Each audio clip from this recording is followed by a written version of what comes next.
Penetapan HET gabah itu yang perlu dipertimbangkan adalah analisis usaha petani. Jadi dicek aja petani sekarang itu untuk tanam padi mereka itu keluar biaya berapa. Misalnya ongkos sewa lahan bagi yang tidak punya lahan. Kemudian juga ongkos benih, bibit, saprodi seperti pupuk yang subsidinya juga udah dikurangin begitu besar sehingga kemampuan untuk beli itu juga mengeluarkan biaya yang sangat besar. Kemudian juga ongkos atau tenaga buruh tani itu juga udah semakin tinggi. Belum lagi kemudian sewa alat sintan, kemudian juga soal beli air dan lain. Jadi banyak sekali item-item yang harus dibeli oleh petani dan dibiayain oleh petani, bahkan sampai kemudian pasca panen. Mata rantai seperti ini yang menurut saya harus dilihat oleh pemerintah secara jeli.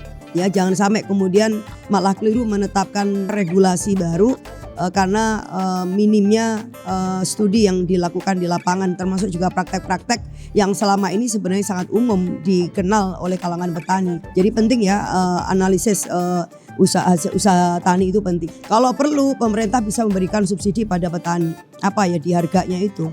Jadi tetapkan harga gabah yang katakanlah misalnya bagus ya menurut petani, tetapi di situ sudah ada subsidi pasca panen ya. Jadi kalau ada subsidi pasca panen di tingkatan petani, maka sebenarnya bisa untuk stabilisasi juga harga beras. Jadi ini tidak semata-mata bisa dilepaskan mekanisme pasar gitu yang terlalu terbuka dan lebar, ya pasti akan berbahaya.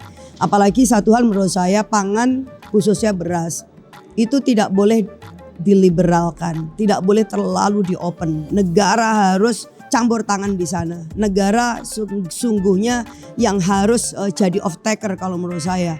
Pemerintah itu sebagai penjaga gawang ya, jadi regulatornya, tapi juga sekaligus yang memastikan bahwa gudang-gudangnya ini terpenuhi, dan di sisi lain yang memastikan tidak akan ada permainan-permainan mafia atau kartel yang mereka memang memiliki semua persyaratan lah untuk bisa memainkan itu gitu.